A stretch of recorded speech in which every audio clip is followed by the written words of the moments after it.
भक्तों, ओम नमः शिवाय, श्री शिवाय नमस्तुभ्यम, जय श्री महाकाल। जी हाँ भक्तों, क्या आपका भी जो बच्चा है उसका जो मन है वो पढ़ाई में बिल्कुल भी नहीं लगता। आप लोग बहुत ज़्यादा परेशान हैं उसकी पढ़ाई के लिए कि आखिरकार आपका जो बच्चा है वो पढ़ता क्यों नहीं है। जब भी आप उसको पढ़ाने के लिए बैठाते हो तो कहीं वो इधर उधर के कामों में लग जाएगा, कहीं खेलने चला जाएगा, कहीं घूमने चला जाएगा, कहीं कुछ करने लगेगा, लेकिन पढ़ेगा बिल्कुल भी नहीं। आपको भी समझ में नहीं आ रहा कि आखिर ऐसा क्या हो गया जिसके कारण आपका जो बच्चा है वो पढ़ता ही नहीं है। तो आपको टेंशन लेने की कोई भी आवश्यकता नहीं है। आज जो मैं आपको उपाय बताने वाला हूँ, अगर आपने केवल उतना ही उपाय कर लिया तो अवश्य रूप से सारी की सारी इच्छा, सारी की सारी जो मनोकामना है वो अवश्य रूप से पूरी होंगी ही होंगी। क्या करना है, कैसे करना है, पूरा आपको बताने वाला हूँ और अच्छे तरीके से आपको समझाने वाला हूँ। तो बस उपाय ध्यान से सुन के अच्छे से करिएगा ज़रूर। और अगर आपने आज का ये उपाय ध्यान से सुन के अच्छे से किया तो आप खुद देखेंगे कि जो कोई भी इच्छा मनोकामना है वो सारी की सारी इच्छा मनोकामना अवश्य रूप से पूरी होगी ही होगी। देखिए, आपको भी पता है कि पूज्य गुरुदेव की जो कथा होती है ना, उसमें लाखों की भीड़ आती है। कैसे भीड़ आती है? लाखों की भीड़ आती है। और जब गुरुदेव की कथा में लाखों की भीड़ आती है तो वहाँ ज़्यादातर जो भक्त होते हैं वो क्या करते हैं, पत्र के द्वारा अपनी मनोकामना गुरुदेव तक पहुँचाते हैं। तो अभी गुरुदेव की कथा चल रही थी, आज से 4 से 5 महीना पहले की बात है। गुरुदेव की कथा चल रही थी और गुरुदेव की कथा में लाखों की भीड़ आई। अब जब गुरुदेव की कथा में लाखों की भीड़ आई तो वहाँ ज़्यादातर जो भक्त थे उन्होंने क्या किया, पत्र के द्वारा अपनी मनोकामना जो है वो गुरुदेव तक पहुँचाई। अब जब गुरुदेव के पास पत्र पहुँचा और गुरुदेव ने पत्र पढ़ा तो वहाँ गुरुदेव ने देखा कि ज़्यादातर जो भक्त हैं उनकी क्या है, केवल एक ही मनोकामना है। वो भी क्या कि गुरुदेव, हमारा जो बच्चा है उसका जो मन है ना वो पढ़ाई में बिल्कुल भी नहीं लगता। हम लोग बहुत ज़्यादा परेशान हैं उसकी पढ़ाई को लेके कि हमारा जो बच्चा है वो पढ़े।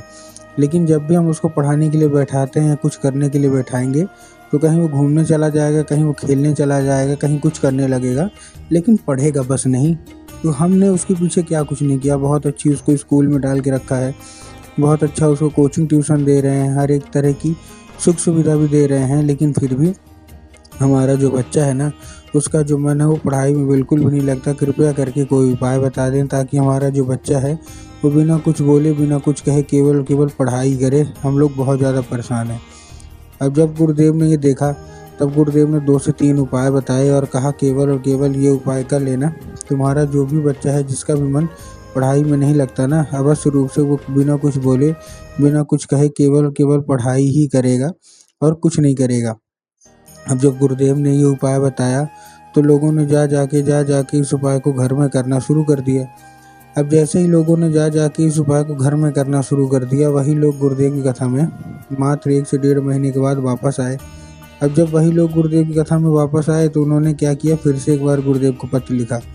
लेकिन ये वाला जो पत्र था ये गुरुदेव को धन्यवाद के रूप में पत्र था कि गुरुदेव, धन्य हो आपका, आपके द्वारा बताया गया उपाय हमने कर लिया है। हमारी सारी की सारी इच्छा और सारी की सारी जो मनोकामना थी ना वो पूरी हो गई है।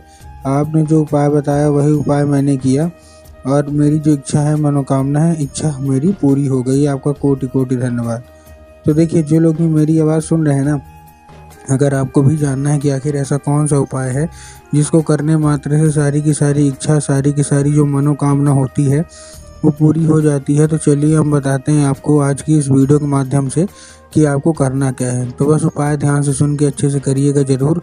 और अगर आपने आज का ये उपाय ध्यान से सुन के और अच्छे से कर लिया तो अवश्य रूप से इच्छा मनोकामना पूरी होगी ही होगी। ठीक, ये था कौन सा, ये था पहला हमारा। अब मैं आपको उपाय बताने वाला हूँ, लेकिन उससे पहले चैनल पे अगर पहली बार आए हैं और आवाज़ मेरी पहली बार सुन रहे हैं तो वीडियो कर दें लाइक और चैनल को भी कर लें सब्सक्राइब, ताकि पूजनीय पंडित प्रदीप जी मिश्रा के रोज़ नए नए उपाय जो कि मैं उनकी कथा से सुनता हूँ, श्रवण करता हूँ, सबसे पहले मैं आपको प्राप्त करा सकूँ। ठीक, तो देखिए, जो हमारा सबसे पहला उपाय है, इस उपाय में आपको करना क्या है, इस उपाय में आपको 3 काली तिल और 1 धतूरा लेना है। क्या क्या लेना है? 3 काली तिल और 1 धतूरा। अब देखिए, काली तिल और काली मिर्च में ना बहुत सारे लोग कंफ्यूज होते हैं कि काली तिल लेना है कि काली मिर्च लेना है। तब गुरुदेव ने साफ साफ बताया है कि आपको क्या लेना है, आपको लेना है काली तिल, वो भी 3, और साथ में आपको चाहिए 1 धतूरा। तो ले लिया। अब लेने के बाद आपको करना क्या है, जैसे आपने ले लिया, लेने के बाद उसको अपने बच्चे के हाथ में दे के भेज देना है। कहाँ? सीधा सीधा शिव मंदिर। अब जैसे आप शिव मंदिर उसको भेजेंगे, उसको बोलिएगा कि दक्षिण दिशा में खड़ा हो जाए और उत्तर की ओर अपना चेहरा कर ले। अब देखिए दक्षिण और उत्तर में ना बहुत सारे लोग कंफ्यूज भी होते हैं कि दक्षिण क्या है, उत्तर क्या है, हमको थोड़ा साफ साफ बताइए।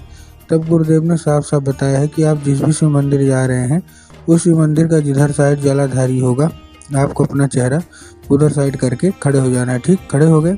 अब खड़े होने के बाद आपको क्या करना है, एक नाम लेके, कौन सा, महादेव का बहुत ही सुंदर सा नाम है श्रम्भेश्वर महादेव। तो आपको करना क्या है, आपको श्रम्भेश्वर महादेव का नाम लेके और उन्हीं का स्मरण करके आपको चुपचाप क्या कर देना है, आपको अर्पित कर देना है बस। पूज्य गुरुदेव कहते हैं कि अगर आपने ऐसा कर लिया तो अवश्य रूप से सारी की सारी इच्छा, सारी की सारी मनोकामना अवश्य रूप से पूरी होंगी और आपका जो बच्चा है उसका जो मन है ना वो पढ़ाई की ओर लगेगा ही लगेगा। ठीक, अब देखिए ये तो था हमारा कौन सा, ये था हमारा पहला उपाय। अब हम चलते हैं अपने दूसरे उपाय की ओर।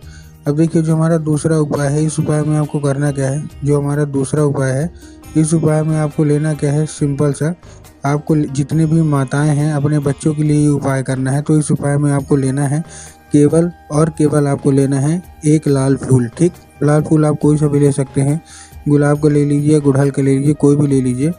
बस एक दो चीज़ का ध्यान रखना है कि जो फूल है वो कहीं से भी कटा फटा नहीं होना चाहिए, पहली चीज़। ठीक, आपको करना क्या है, इस उपाय को करने के लिए आपके घर में माता सरस्वती की फ़ोटो होना अनिवार्य है। अगर आपके घर में माता सरस्वती की फ़ोटो है तब तो अच्छी बात है, लेकिन अगर आपके घर में माता सरस्वती की फ़ोटो नहीं है तो आपको क्या करना है, माता सरस्वती की अगर फ़ोटो नहीं है तो आपको बाज़ार जाना है और माता सरस्वती की फ़ोटो लाना और अपने घर में उनको स्थान दे देना है। ठीक, दे दिया। अब स्थान देने के बाद शाम के वक्त आपको करना क्या है, जब भी आपके घर में पूजा पाठ होती है तो लाल फूल उठाना है और वो माता सरस्वती को अर्पित करके उसको औषधि के रूप में मांग लीजिए, माता कृपया करके हमको इसको औषधि के रूप में प्रदान करिए। अब क्या होगा, वो औषधि के रूप ले लेगा।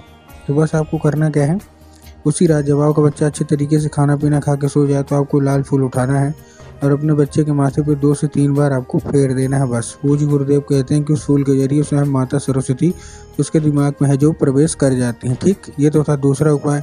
अब हम चलते हैं अपने तीसरे और आखिरी उपाय की ओर। अब जो देखिए हमारा जो तीसरा और आखिरी उपाय है, इस उपाय में आपको क्या करना है, पान का पत्ता लेना है और पान के पत्ते के ऊपर आपको शहद का लेपन कर देना है। किधर साइड, जिधर चिकना साइड होगा उधर साइड आप लेपन कर दीजिएगा।